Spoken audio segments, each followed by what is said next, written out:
Good evening. Welcome to the work session of the Marlington Local School District Board of Education, Tuesday, May 6, 2025. Call the roll, please. Josh Hagan. Here. Karen Humphreys. Here. Kathy Krupko. Here. Mark Ryan. Here. Jonathan Swift. Here. Is there a motion to adopt the following agenda for this meeting? So moved. Second. Discussion. Call the roll. Mr. Hagan. Yes. Ms. Krupko. Yes. Ms. Humphreys. Yes. Mr. Ryan. Yes. Mr. Swift. Yes. New business. Okay, thank you for coming to the board work session tonight. Prior to our board meeting, we do have the 5-year forecast that has to be submitted at the end of the month. So I'm going to kind of hand it over to Ryan and Bob and let them go over where we are currently financially. Ryan, it's all yours. Sounds good. Thanks for having me.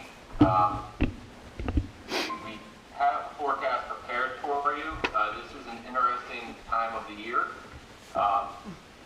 Since I've been advising on forecasts now for over 15 years, there's more going on in legislation right now than at one time we've ever seen.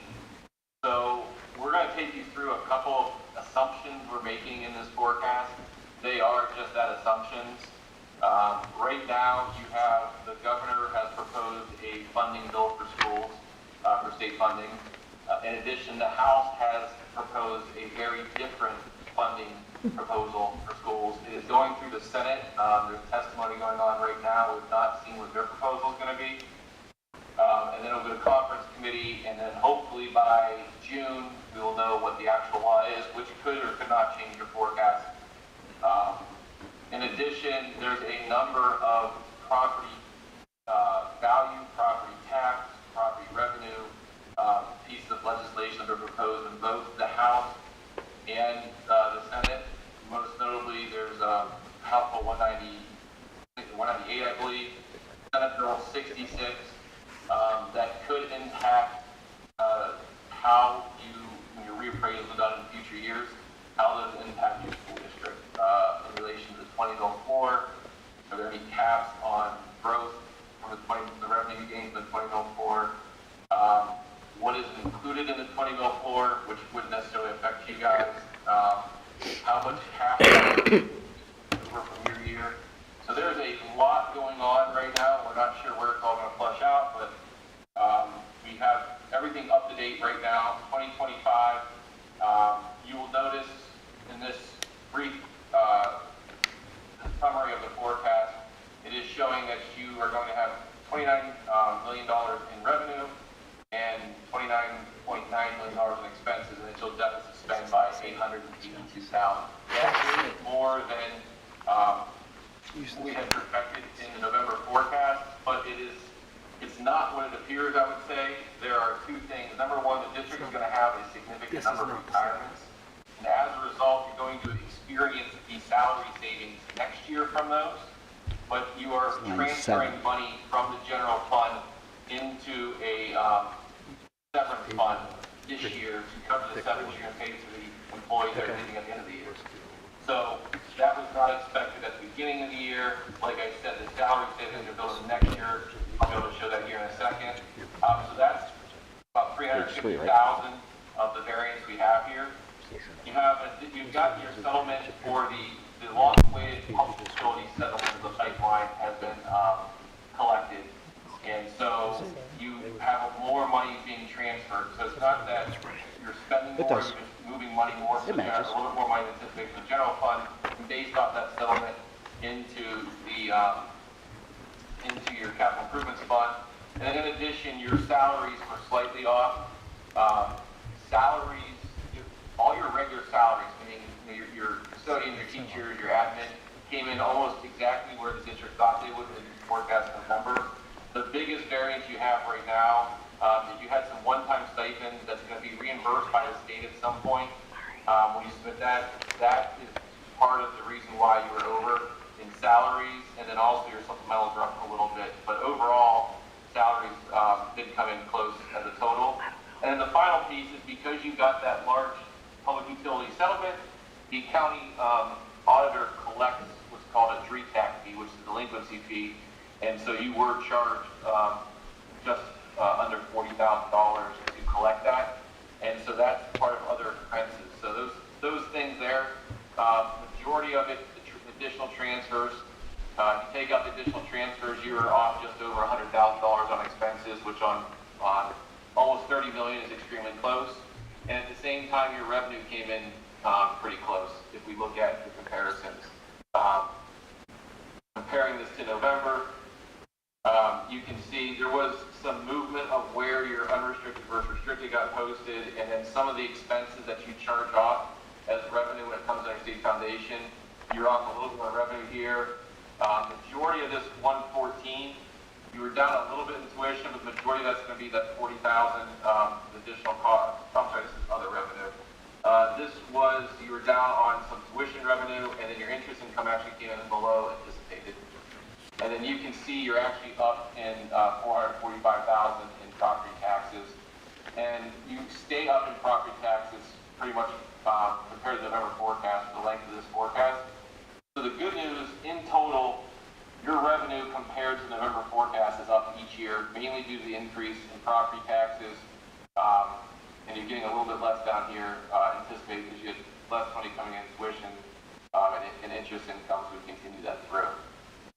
When you look on the expenditure side, there's that $800,000 variance we referenced. Most of it, like I said, is sitting here in transfers. Half of this $86,000 is the amount of money that you were charged to collect the additional PUP. And then this $107,000 is mainly, a lot of that's that one-time stipend that you are paying that's going to be reimbursed by the state at some point, as well as your supplemental being up slightly. Overall, with the exception of that transfer, which is basically you guys are paying yourself, and like I said, with the teachers, you're going to experience the savings next year, and you can see that here in personnel savings and benefits. You're paying half of this transfer is you're paying their severance into a severance fund this year, knowing you're going to get the savings next year. So it's kind of just transactional.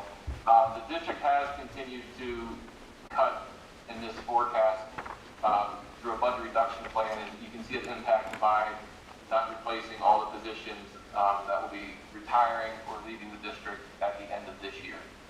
So additional good news for the district is overall compared to November forecast, your expenses moving forward, you're down about $400,000 a year. Purchase services also came in slightly under as well. So those are good things. You also had your insurance renewal for the year came in slightly less. We anticipated, I believe, 7%. I believe we came in just under 5%. So that's other good news. Correct me if I'm wrong on that premium, though, Bob, but the premium increase was less than last year. So Correct. all good news as far as moving forward, looking out. The one piece when we go back to the forecast summary is based off this forecast, the good news is the district does have a balanced budget next year. Based off the current law, based off the House budget, right? In the back of this forecast, I did a comparison, and it's critical. I'm going to show you what that graph looks like. And I have 3 different scenarios I'm going to compare here.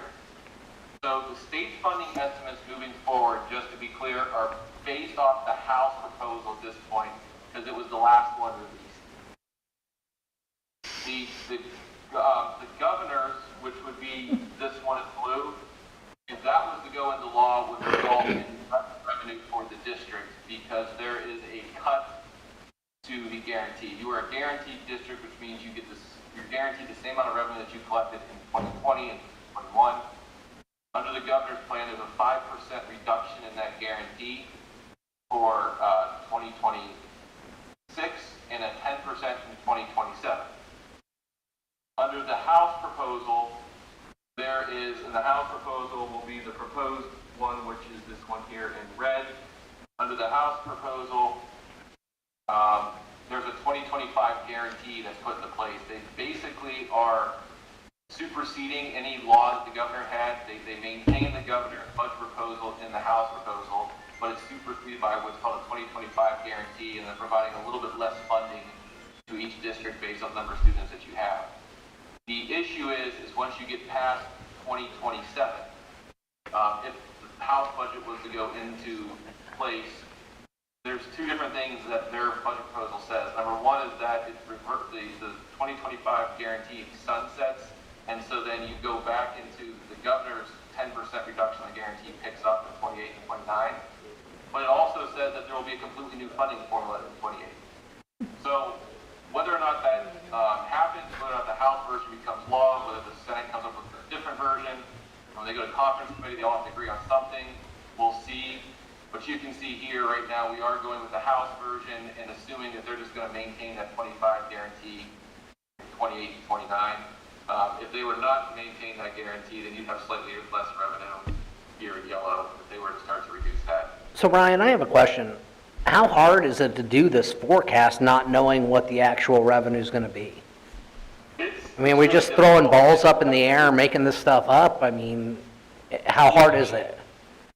Every time they come out with a proposal, we do an analysis, right? What we don't, we base your real estate taxes on current law until we figure out what they're going to do with property taxes, if they're going to change that, and whether or not there's going to be lawsuits against that. On the state funding piece, as this doesn't look great for the district. Obviously, the governor's proposal, I can tell you, it's not as severe for your district as we're seeing in other districts in the state for two reasons. In the House budget, they are putting a stipulation in place that you cannot carry over more than 30% of your cash balance from year to year. So there's a number of districts that are over 30%. If that would go into place, there'd be significant reductions in their cash balance. And then in addition, other districts that are more heavy on the guarantee than you are, because they have much more decreases. And so their lines, when you look at this graph, are very different. And some of them are not going to financially plan in 28 and 29, even once 26 and 27 go into place, because the uncertainty of if the House version goes through, there's basically not a formula anymore.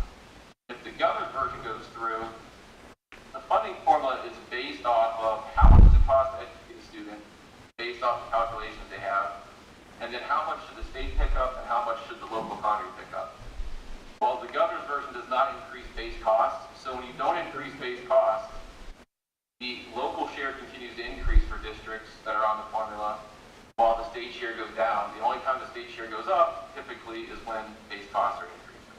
To answer your question, this is the most difficult time. We thought, during COVID was that. This is a lot more difficult knowing what's going on. There's an additional stipulation that you guys currently fall under, that you could not spend more than 15% of your expenditures on administrative costs.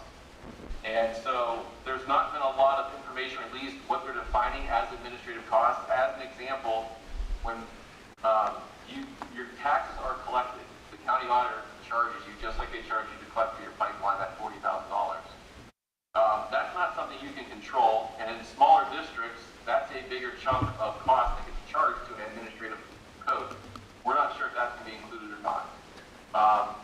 But looking at yours for last year, you still, from the appearance, look like you stayed under that 15%. So that's not in play for you right now. It's something we'll have to monitor, see if that becomes law, and what specifically they're going to include as administrative costs. It'll be critical to make sure that you're charging things in the right places, which I know Bob does. So that because they have not announced if you do exceed 15% what the penalty is, it just says you shall not. Don't do it. Well, Ryan, I got a question on that. If that were ever come about, I know this is, there's a lot of details to figure out, but if the county is charging us, the auditor is charging us a fee for that, how do you control that? The state can't control that. We can't control that. So how do you enforce that? That would be an argument that I think the associations would make when they are trying to finalize the stipulations of this law is county auditor treasurer fees, how do we control that? Annual state auditor fees that you get charged to audit your books, you don't get to determine the amount of money that they're going to charge you to audit the books. It's a statutory requirement that you get audited, right? So there's a number of things in there that I hope that they look at excluding, but that has not been released yet. What's our current percentage, roughly, I'm not sure. I don't have that. I'll get that to Bob, though. I'll send you an example of that so Bob can share it with you, though. Sure. Brian, do you have a version of this graph based off our previous forecast and the assumptions of that forecast? Sure can. So if we bring in the previous forecast as well as the current proposed forecast, I'll just compare those two right now.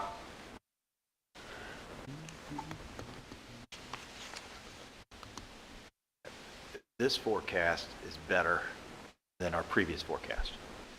Yeah, right Based on cash here, balance. It's this tremendous, is the by $2 difference million. in the trans- And this red line is your November forecast, and this blue line is your current forecast. And we're looking at cash balance here, just to be clear.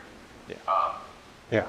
So it's a combination of changes in revenue and expenses. We had, in November's forecast, after 5 years, which I told you I'm not real big on the 5 years, I'm big on the 3 years, because that's where the state looks at you.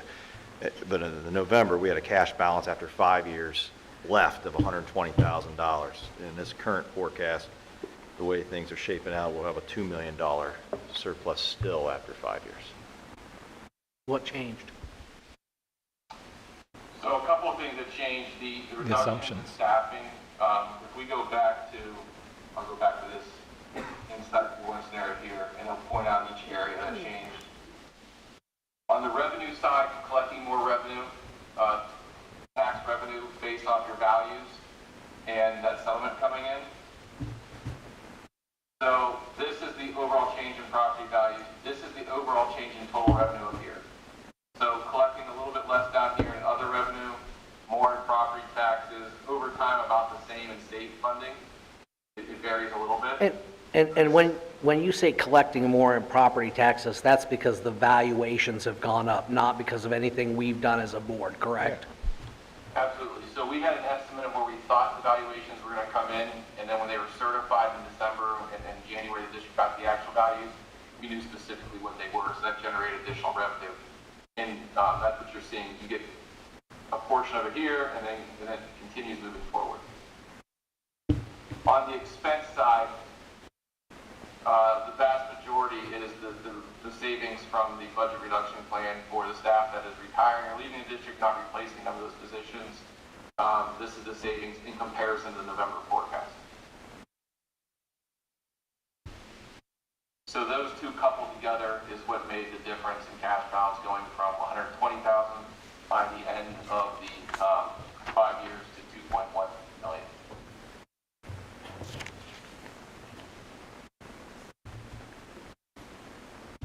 Which in the next forecast could look completely different. Yes, Don't we know it? the 6-month forecast. Another proposal the House put out is that there will now be a 3-year forecast, not a 5-year forecast, so that this may look a lot different when we come back in November. That date as well.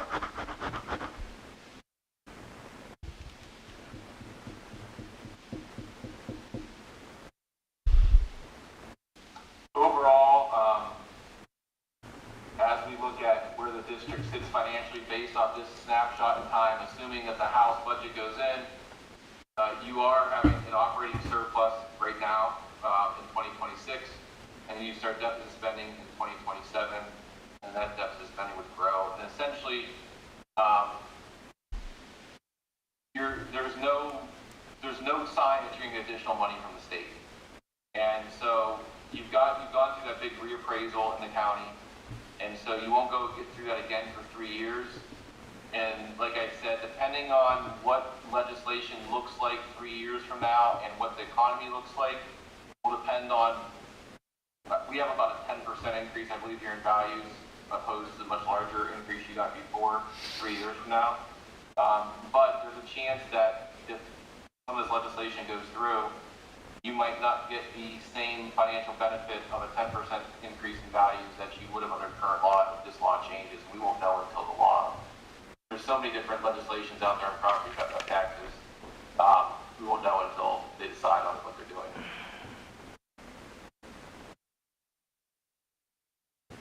Currently, the only thing we can predict for sure is 3 years. Anything beyond that, with the change in the biennium budget and where they're going to do with property tax law is all going to change. So the 28 and 29 are, as usual, I always say, you're kind of just throwing a dart up there.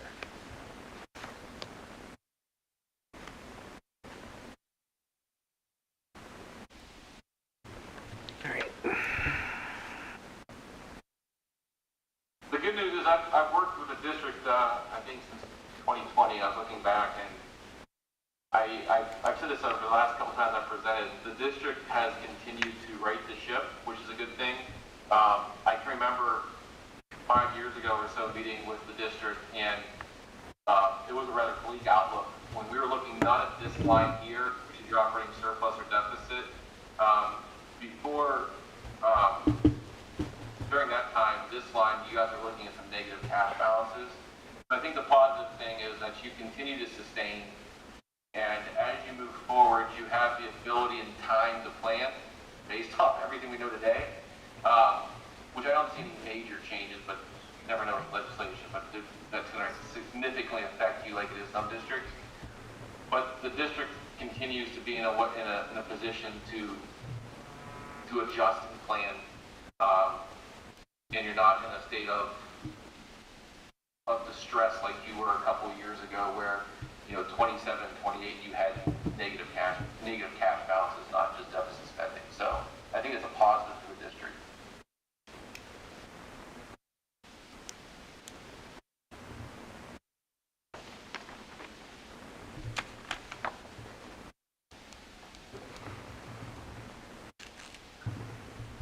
Anything else I can answer for you?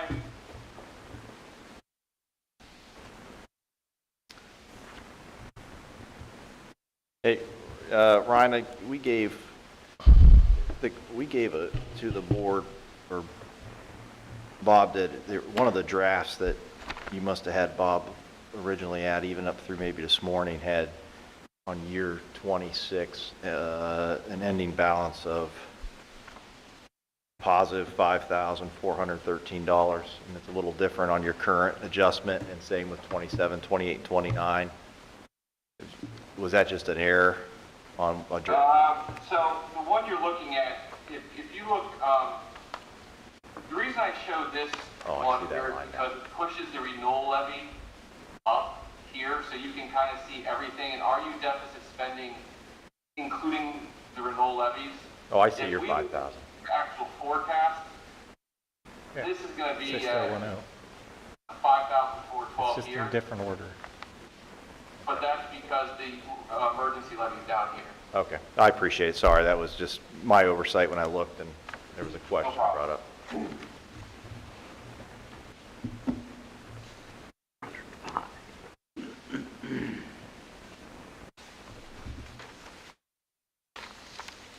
It's up to the board if you have any questions for Ryan. Not I. Oh, it sounds like things are in relatively good shape. As of right now, I have no questions for Ryan. Yeah, Good? He will be back on Thursday, Okay. even before you approve. If there's any questions that you guys do have that Bob and I maybe could not answer, Ryan will still be available on Thursday for the board meeting for a few minutes if there's something that comes up that you want to ask. Okay. Okay. So we're done with Ryan then? I think So, yeah. okay, Ryan, thank you for your time. Really Thanks, Ryan. appreciate it. Thanks, Ryan. Thank you. Have a great Thanks. night. Thank you.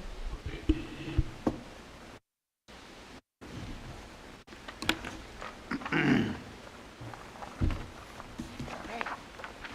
Is there a motion to adjourn? So moved? Second. Call the roll, please. Mr. Swift, Yes. Ms. Krupko, Yes. Mr. Hagan, Yes. Ms. Humphries, Yes. Mr. Ryan. Yes. Thank you.